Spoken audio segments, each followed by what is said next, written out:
Welcome everyone to the Enneagram Global Summit 2020, 9 essential pathways of transformation for our world today. This session is called 9 Paths to Forgiveness. The Prison Ashram Project embraces the Enneagram.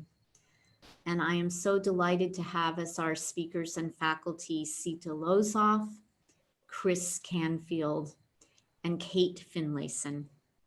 Sita is one of the most wonderful, loving human beings on our planet.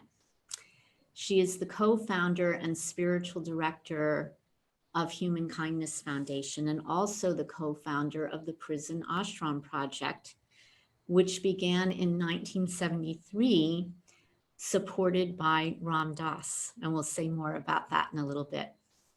Chris was introduced to the Enneagram by Father Richard Rohr in the late 1990s.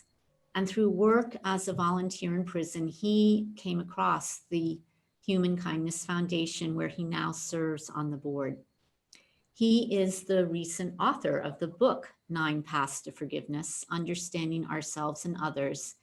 And it is an introduction to the incarcerated about the Enneagram. And he is joined by his wife, Kate Finlayson. And Kate is a professional actor, conscious dancer, and birder, and she loves sharing her passion for movement and the Enneagram. I had the great pleasure of reading her book, Dancing the Enneagram, and seeing the beautiful illustrations and artistic touches about the Enneagram.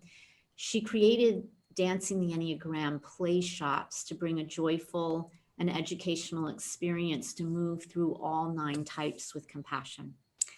Thank you, all 3 of you. Welcome, Sita, welcome, Chris, and welcome, Kate. Thank you, Jessica.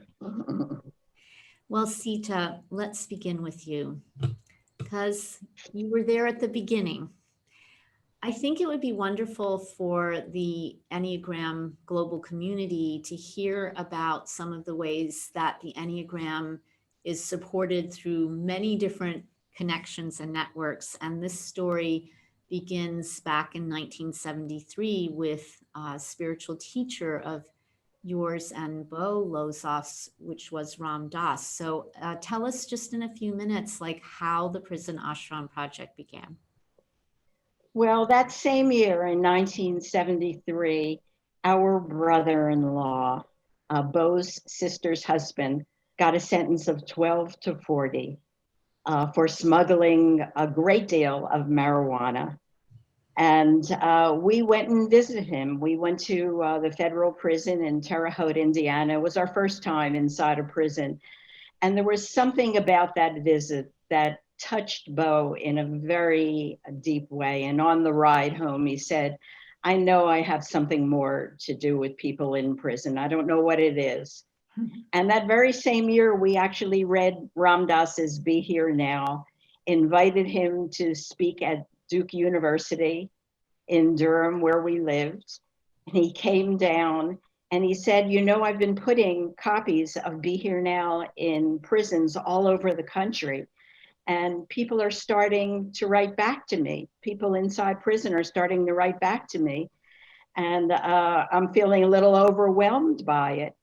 And Bo said, well, let me take those letters. And that really is the birth of the Prison Ashram Project. And, you know, there's a saying of putting your money where your mouth is. And I know that Ram Dass also gave you guys a generous donation to begin the Prison Ashram Project. Yeah, he paid for all our mailing, and he would give us a little bit of a bonus at the Christmas time. But yeah, he took care of us, and we developed this lifelong connection to Ram Dass as a result of it.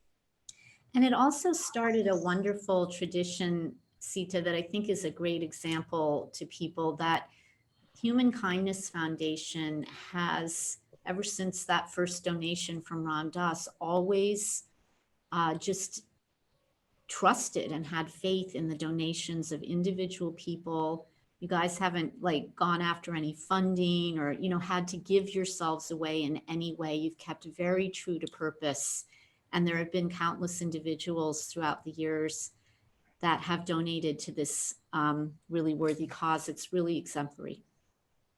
Thank you. And that's exactly right. We feel like we've been taken care of. We have this project, we've offered it, and the universe has really taken care of us in that kind of way. So the letters. Well, the letters is the heart of it, isn't it?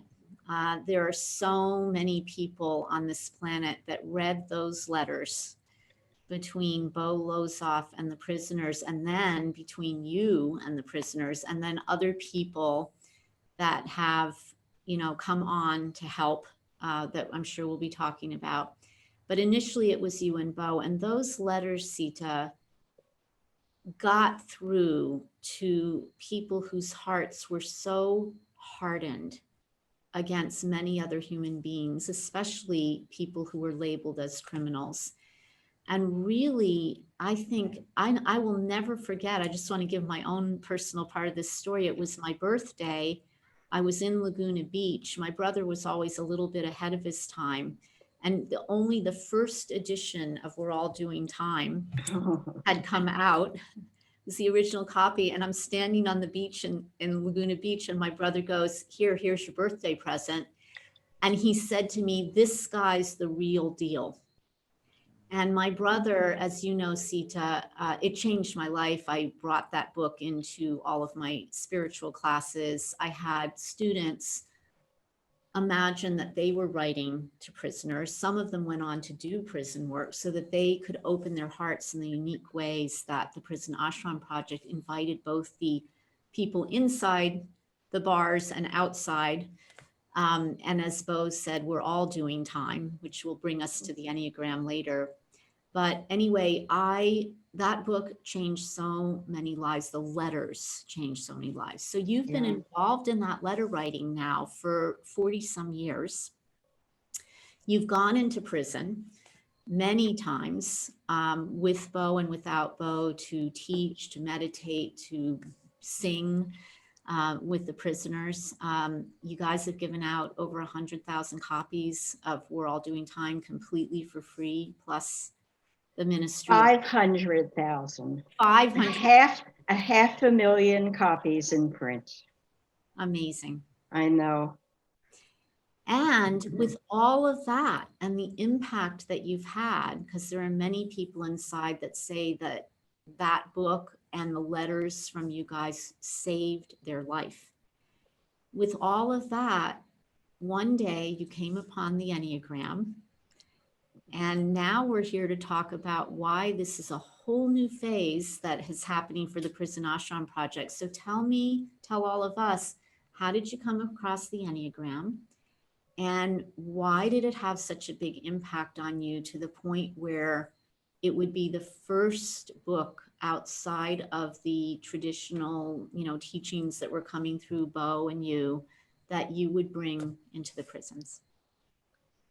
Well, I've been doing spiritual practice for about 50 years. I learned meditation the month that my son Josh was conceived, and he'll be 50 this March. So I figured that I knew my spiritual practices and was not really interested in knowing anything more. But I started realizing that in our office, that our volunteers were speaking about the Enneagram more and more. I would just hear it in the background.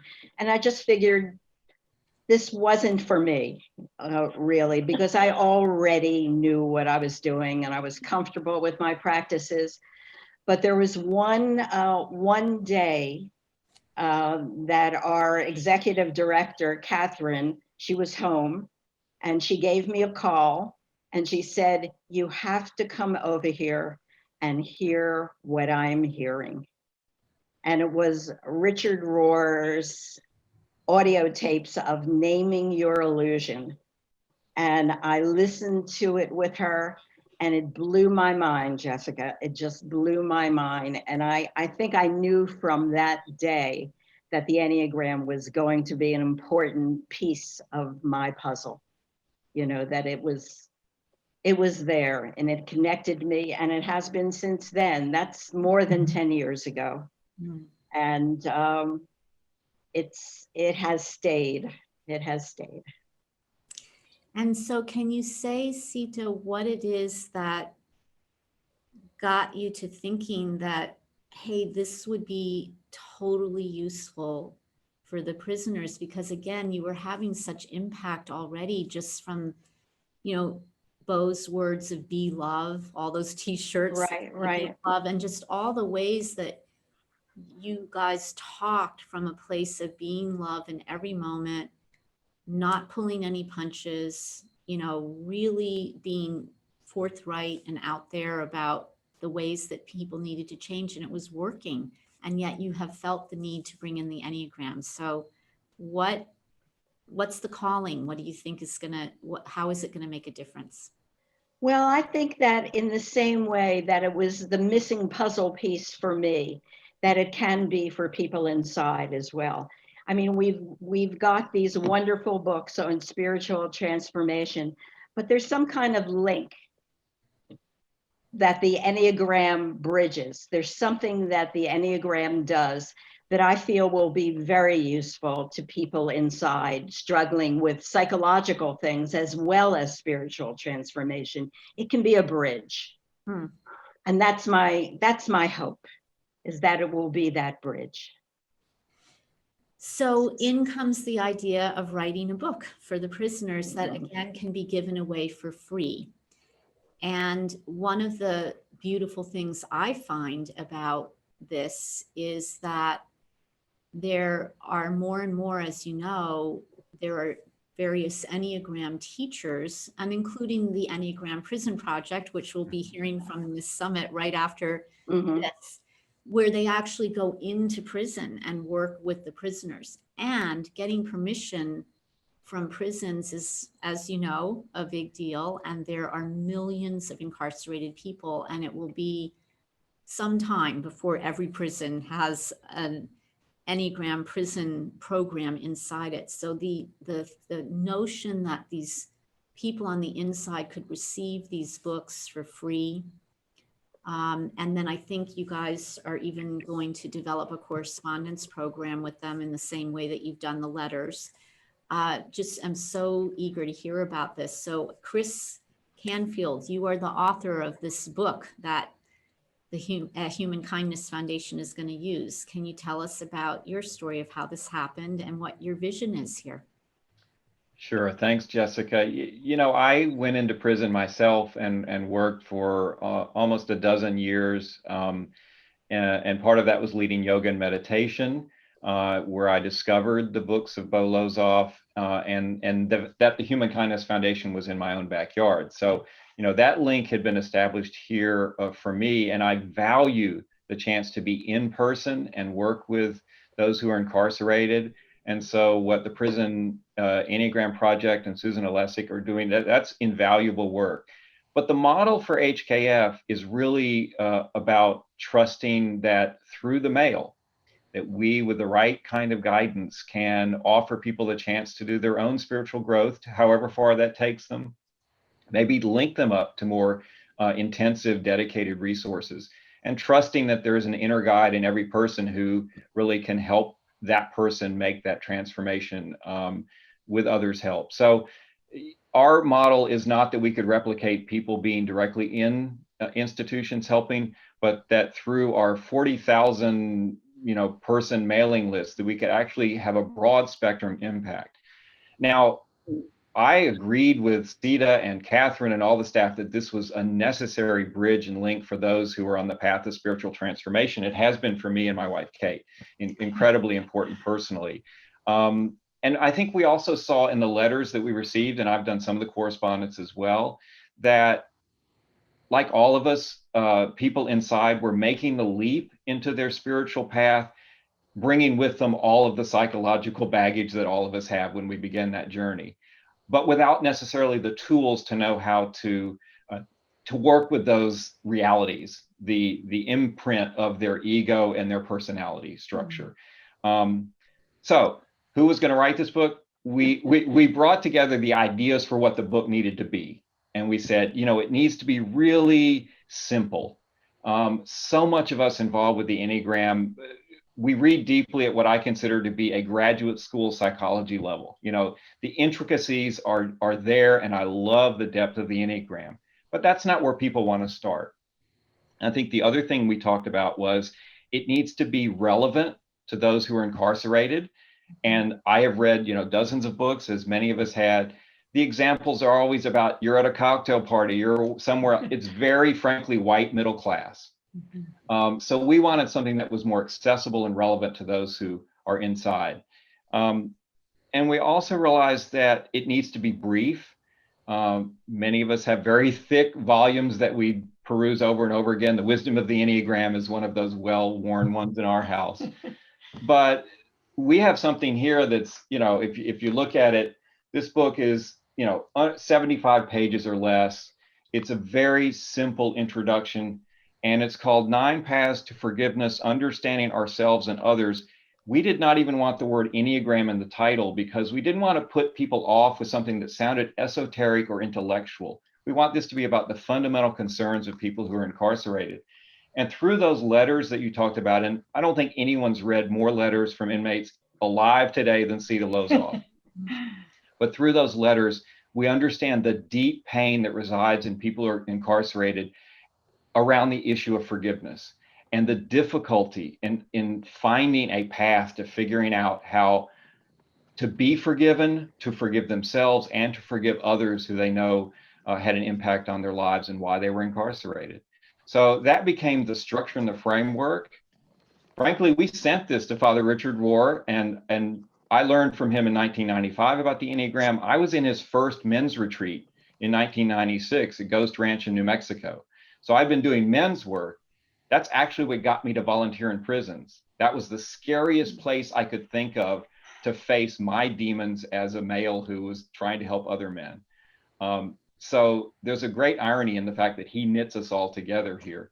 But we shopped this, if you will, to Father Rohr. Would he be interested in this project? There's not really something that meets this need particularly, but I know he'd worked a lot in jails. He came back and he blessed the project, but he said, I'm not the one to do it.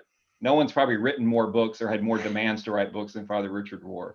So it wasn't something I sought, but when the opening was there, I realized this is something, given my years of experience, at least volunteering in prisons, I think I know enough to be able to pull this together. There's nothing particularly original in this document. I have drawn from every source that all of us who love and study the Enneagram have. I am not an original writer here, but I think the structure and format of it will resonate with those who are incarcerated. Thank you so much, Chris, for that story and also for answering the call. That's what it takes for vision to get actualized in this life. And yeah, I've had the honor and pleasure of receiving, Sita mailed me a copy and also a copy for Russ Hudson. And I'm very deeply moved by the intent of the book being around forgiveness. So many people in prison don't actually respect people on the outside, because they see people on the outside as sort of like, playing games a lot and not being real. And they've really just had to learn to be real. And I think that this book is just like that. It's just like, here's the real issue and here's how we can help. It's like how the Enneagram can help, with forgiveness. And I hadn't asked you this before, but I actually wonder if you might just read a paragraph or two from one of the types in terms of forgiveness.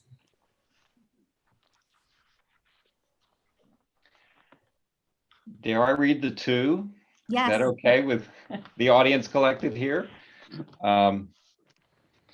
So type 2, and I want to point out that one of the great gifts in doing this work was remembering that a colleague of mine was a professional cartoonist before he worked in conservation, which is where I worked the rest of my life.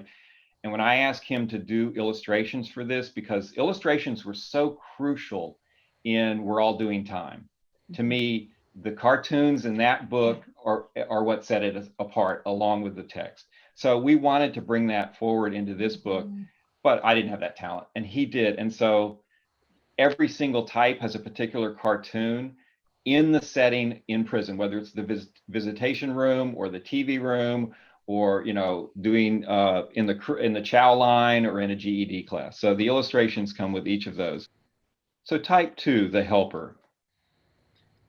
Underneath the giving nature of 2s lurks an insecure ego that needs to be needed. Being needed is how 2s believe they find love. So jealousy is a trap for some 2s. Their insecurity can cause the 2 to manipulate others, especially with flattery. Getting too involved with others' emotional lives is another sign of this challenge.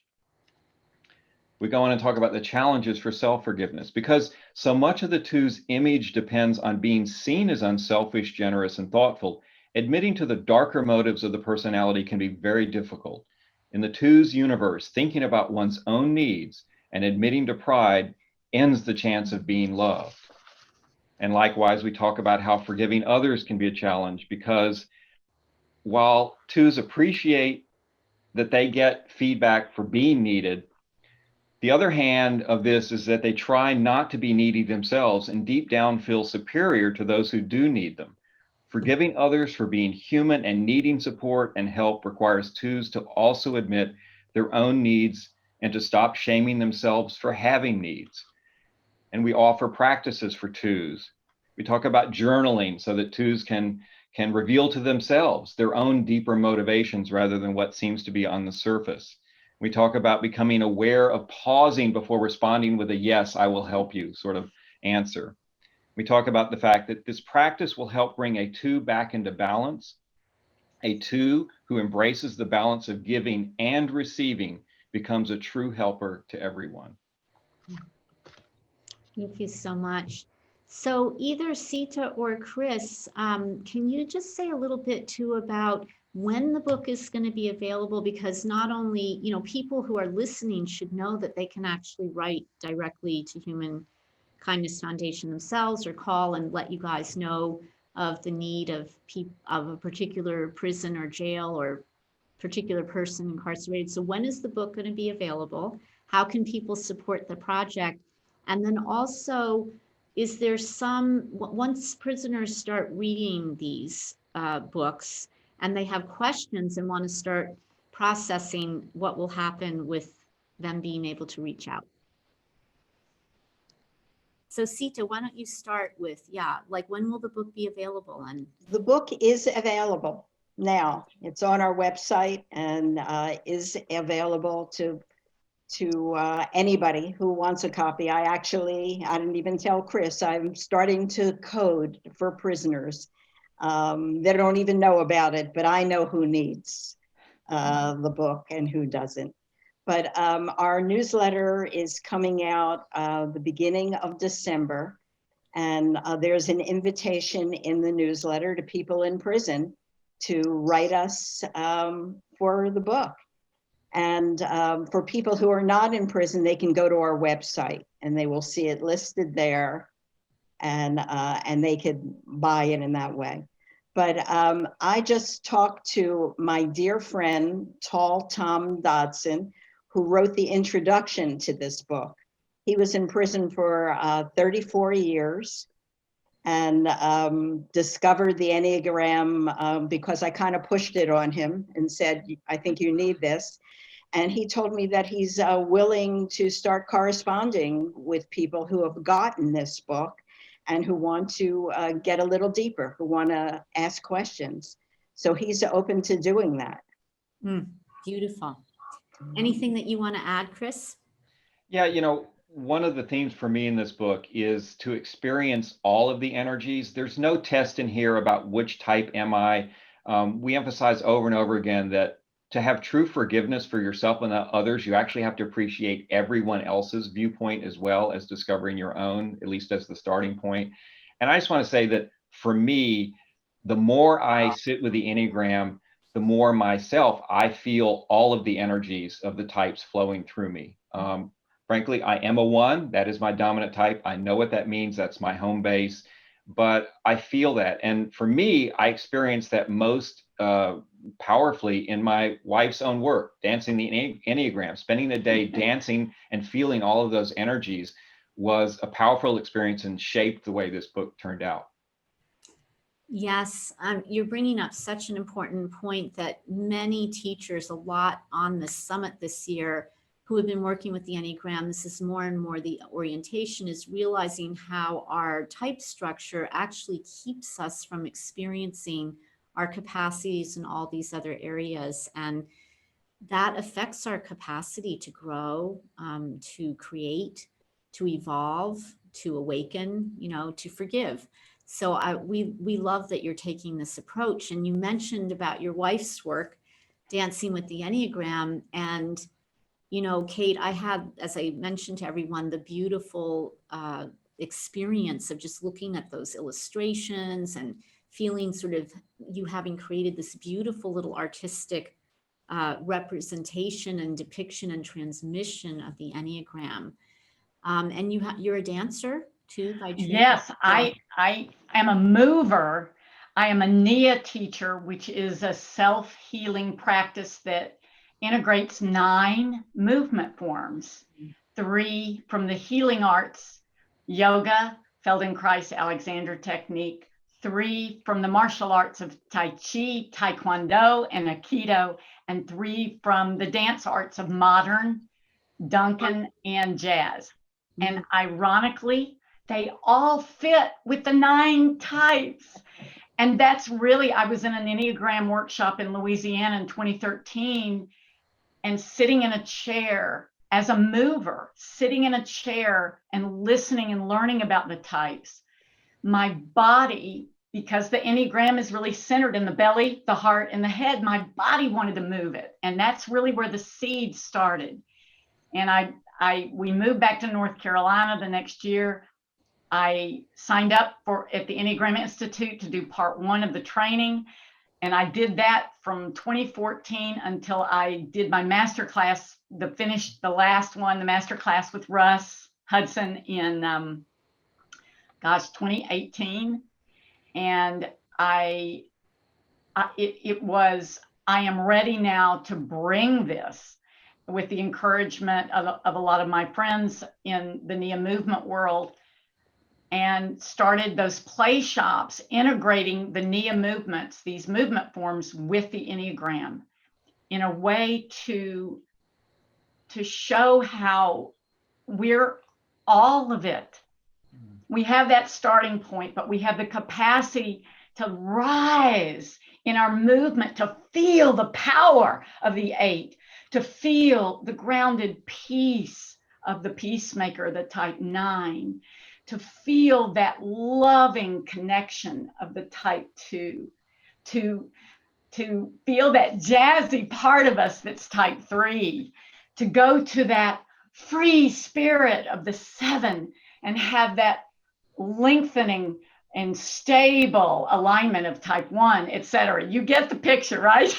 So all of these movements with music that match, thanks to Russ Hudson. And truly, what brought this book together, doing these play shops all over the country and in South Africa last year, what brought the book to me was my friend Darlene, who is the amazing artist. And Darlene did a play shop with me in Charlotte, North Carolina. She walked into the parking lot of this Methodist church and said, "This has to be a playbook, a coloring book." She did coloring books. And I said, "Oh my God, I get it." I got chill bumps. And she said, "If you write the basic guidelines of the play shop, it can be a guide to work with the play shop, or it can be separate for people to learn just the basics of the Enneagram." And Darlene was the impetus, and she really made it happen. And what I love is how together I saw the head center as blue, the heart center as green, and the belly center as red, using the color wheel basically of the chakras, where it's placed in the body. Mhm. And she took that to a whole new level with her coloring techniques. And that's really, for me, as far as the book, that sort of solidified everything. She sent it to you, and then you contacted me, and that's the magic of how we support one another in all of this.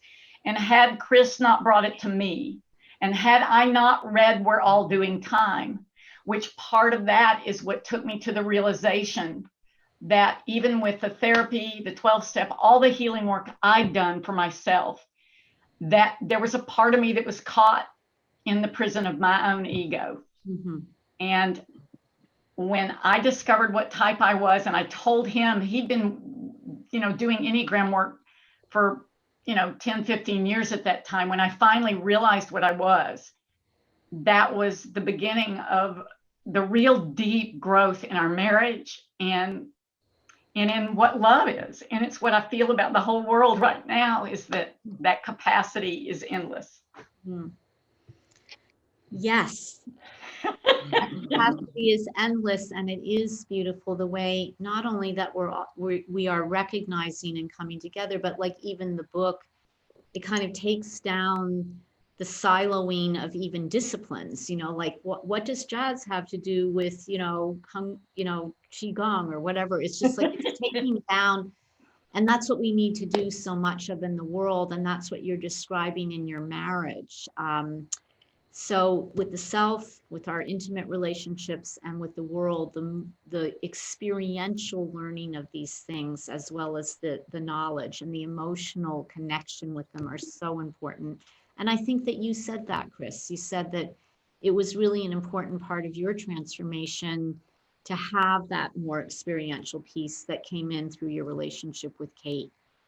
I'm wondering, if you guys, I asked you a question. I heard that, I think Tom, you said is going to be willing to answer questions, but we all know what it's like when you get the learning, the amazing illumination of the Enneagram. It just helps you unlock so much. So I just am wondering if you're preparing inside of yourself for what may open up with people incarcerated wanting to work with the Enneagram. What do you think, Chris? Well, I certainly am. And frankly, I am excited to think ahead to a second edition of 9 Paths to Forgiveness that actually incorporates the insights from those who are inside responding to this work.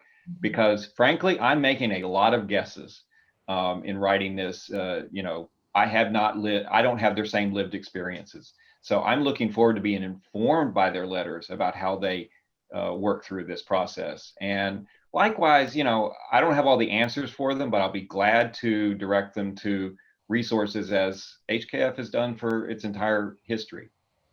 Well, and what else HKF has done for its entire history is knowing that they don't have all the answers. They just write from being one human being to another, open, truth, love. So I'm just imagining what may happen now that we add Enneagram to the letters that start to come from the people who are inside. And I'm so glad to hear that you're wanting to learn from them. That's also following in the legacy of Bo, who felt, I heard him say many a time, in prisons even, that in many ways, the people inside knew a lot more than the people outside. Yeah, because they had to be more real. Yeah. Well, thank you so much, all three of you, for this work, the various ways that you're contributing to healing, the various ways that you're contributing to transformation. And one of the things I've just, always admired about the Prison Ashram Project and Human Kindness Foundation is the faith that even in the darkest part of the human experience, there is love and there is potential. And it's just amazing to find out that you're adding the Enneagram to the already incredible toolbox that you have. And I'm so happy that people around the world, and particularly in this country, will be able to know about these resources now. So we're And doing. thank you for your part in that. It's an honor. So we're doing this summit, this particular summit in 2020. It's been a watershed year. Never before in many people's lifetimes have we been so challenged at so many levels simultaneously, with a global pandemic that has hit every continent except Antarctica, I believe. And we are hit with new waves of awareness about racial injustice and just all forms of oppression, actually, and also political discord and division, and then the ecological catastrophes and the very real call of the earth, that if she's going to keep supporting us, we have to make pretty rapid transformation. So I want to ask you guys about conversion and transformation in the wake of that. I'll start with you, Chris, then I'll go to Kate, and then I'll end with Sita.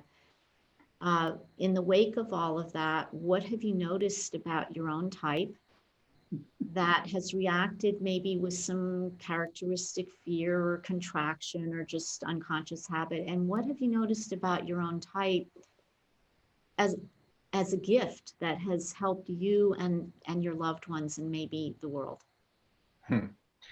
Well, my oneness has been really tested during this time, and the sort of lower energy versions of it have had trouble with the judgment of others who don't think the way I think, who don't embrace the visions that I think should be embraced. And I know going forward that it's going to be really important for me to be very conscious of that tendency, and to realize that that's an alienating approach to things, and that I need to be more open-hearted, more open-minded. And that's, this book is key, that we have to appreciate all the diversity of approaches to seeing the world, and to forgive one another for our differences.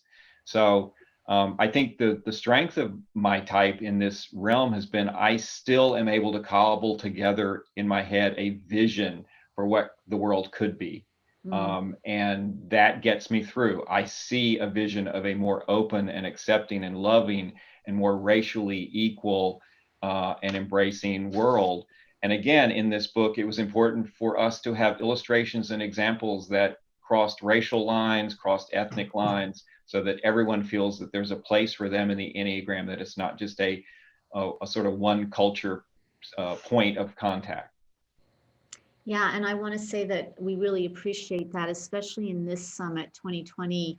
We have really cultivated the larger community out there that is bringing the Enneagram to diverse populations everywhere, across age, gender, religion, socioeconomic status, inside, outside of prison bars, just all of it. So I really, really appreciate that you're saying about that. We need to feel a language that can work for each of these sectors or populations. Kate, how about you? How has your type been challenged, and what gift have you brought to yourself and others?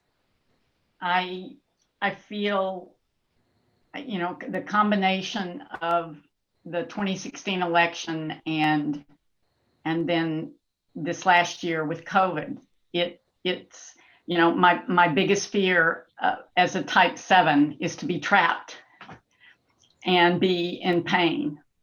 And so at the time, the fear was all about, if I'm stuck at home, how do I reach? I'm a teacher, and I love teaching, and I love community. How do I keep that going? And the answer back was slow down, stop, and walk outside, and just breathe and be. Mm-hmm.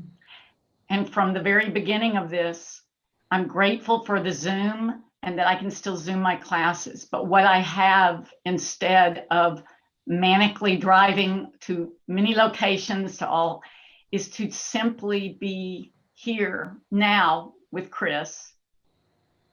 And the work that I'm doing, I spend at least an hour, 2 hours a week on racial healing classes online. I'm working with an amazing teacher. I'm working with an Enneagram coach who's helping me learn how to do my somatic work online and to really fine tune where it is and focus on what it is that I truly want to do with my passion for movement and the Enneagram. And I don't think I would have gotten there had it not been for, I think, the beginning of sort of the reality of our world, where I had to face that there is darkness, that there is, it's not just, you know, in the backwoods of Louisiana, which is where we lived for 3 years, that I have to see the reality of there are people that think differently. And the Enneagram really has helped me with this in dealing with people that don't think like I do or don't behave like I would want them to. And it's just the level of compassion that I feel that I had an idea of what compassion was, but I think I feel it deeper now because of where we're going. And I've been doing amazing any emotion work with Andrea Isaacs online, and that has been deeply helpful to me. Thank you so much, Kate. And you spoke so powerfully about the transformation that really converts, in a sense, the 7, which is to realize that by avoiding the darkness, we actually have less capacity for the kind of grace and abundance and possibilities that there are in life. And so I really appreciate that deep work. Thank you. And Sita, that brings us to you, co-founder of the Prison Ashram Project. What about you in this time? What have you noticed about your time? Well, as a type 2, I know that there are characteristic problems of not taking care of myself. And I just have found that the Enneagram and my years of work with the Enneagram are really helping me realize my goal, which is really cherishing and my calling of working with people in prison, and that I need to take care of myself to actually do that in the way that my heart tells me and my guidance tells me to do that. So I'm very thankful, and I'm very grateful for the gifts of the 2, which is kindness and compassion. They seem to be more effortless as I get older. I'm Well, so thankful. Well, that's the path of the 2, isn't it? That the kindness and the giving, we start to realize it's not coming from us, it's coming from, well, it's coming from us, but it belongs to everyone. So we don't have to try so hard. We just have to. Yeah. Yeah. Well, Sita, I'm going to just thank you so much. Human Kindness Foundation. Can you just say the website name so people that might want to go there now? It's Human Kindness Foundation at humankindness.org. Thank you. Please write us and let us hear from you. Well, Sita, I'm going to give you the last word. You've had the heart and the courage, the vision to work behind bars and for the people in the darkest places of our culture for almost 50 years now. And as we take our leave here, what would you like to say to those that are inside, and what would you like to say to those of us who still need to realize that we're all doing time? Thank you, Jessica. As we all know, love is really the answer to every question. And just keep going inside deeper and deeper, practice, talk to God, ask for guidance, pray, and know that you're receiving it. I love you all. Thank you so much, everybody here, and thank you to everybody who's listening. May we all be fed by the kindness that's here.